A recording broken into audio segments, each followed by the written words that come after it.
через телевидение они призывали убить того или иного несогласного, кто посмел покритиковать сегодняшнюю власть.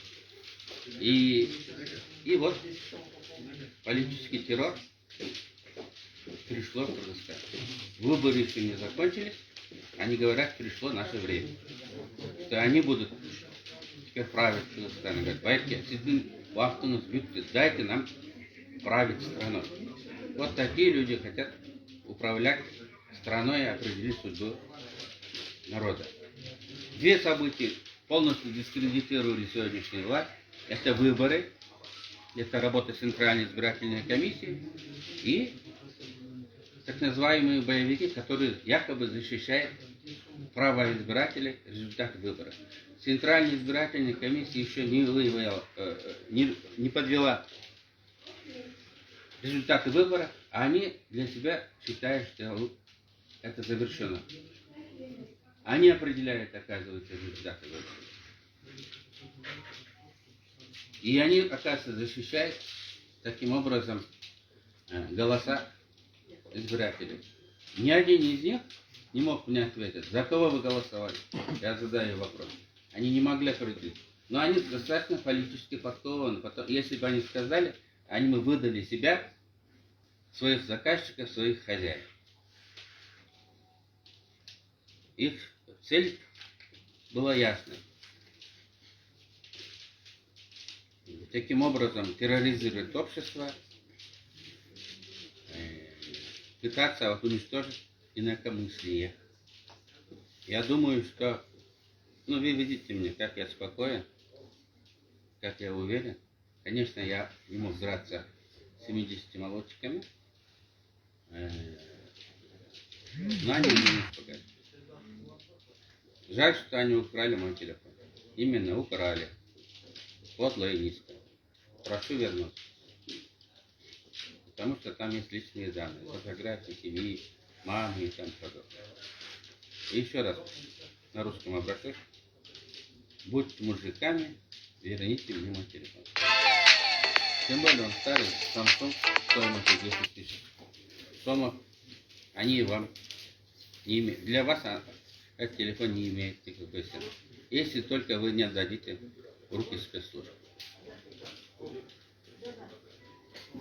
Эгерде алып балдардын көрсөтсө көзүнөн мындай таанып каласыз, тааныйсызбы бир экөөнү? Үнүнөн таанышым мүмкүн, эгер маска кийип кепкаларын ылдый түшүрүп келишкен атайындар. Таанылып калабыз деп анан коркуп качып кетишти. Но эгер бирөөсүн тапсак, калгандарын мындай милиция кааласа, калгандарын тапса болот.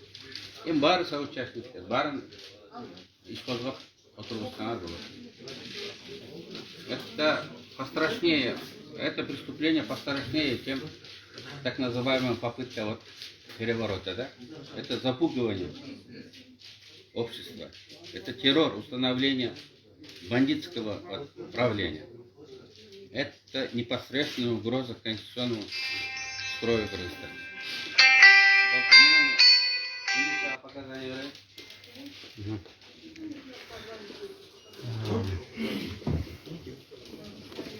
Урматтуу достор, эме мындайча айтканда интервью дали айтканда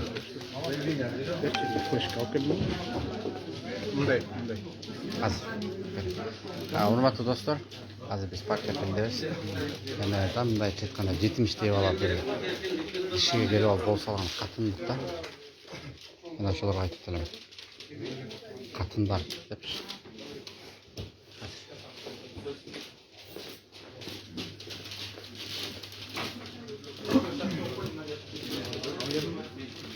Тешка машинада азалып берем. Керек да бар камералар. Чыгышыбыз керек экен.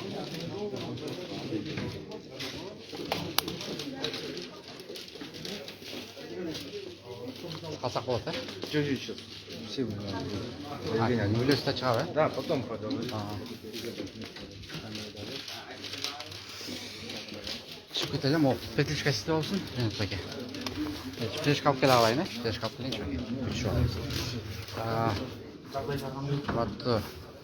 Достор, дагы бир жолу. Бүтүнсүз болду. Биз көчөлүп калабыз, ушундай уюшабыз, кол салабыз. Мындай кылыш керек, тигиндей кылыш керек дегенчи. Мисалы, кыргыздарды, орустарды, белорустарды коркутса болот, бирок кыргыздарды эч ким коркута албайт. Да? Күчкө күч, эмеге эме табылат. Все, он это, ребят, мы будем здесь. Табылат да, Канатбек сиз да биякта болгонсуз, Жо, мен келе калдым да, мага дейин Динар звонить этти да, момунда болду. Мен келе калдым. Азыр ичинде боласыз да? Бүттү. Азыр чыгабыз.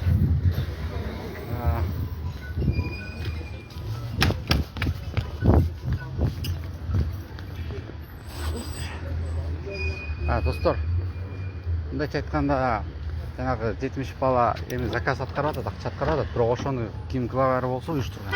Мындай айтканда катын экен да. Могу кишилер көрүп атат. Өтө подлый да. Биз аларды табылат алар. Азыркы технологияда табылбай калса, анда бул мындайча айтканда эркекче күрөш болбой калды. Ушул уюштуруп аткандар, может Садыр Жапаровго айтпай бир эмелер уюштуруп аткандыр.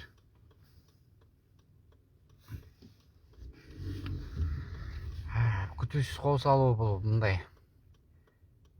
Спортко бирден чыкпайбы, текебайпка бирөө чыксынчы, ошол жаш болсо дагы. Спортсменби, кандай болсун текебайп менен чыксын, аңтарып түшөт. Бирден келсин, эгерде андай эле кара күч менен эметебиз, согушабыз десечи.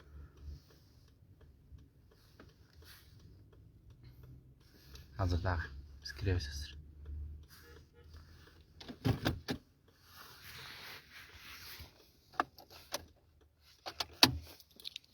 Азыр түз эфир болуп атабыз. Сабап ийиптир, Текебаевди бир топ кол көтөрүп ийиптир.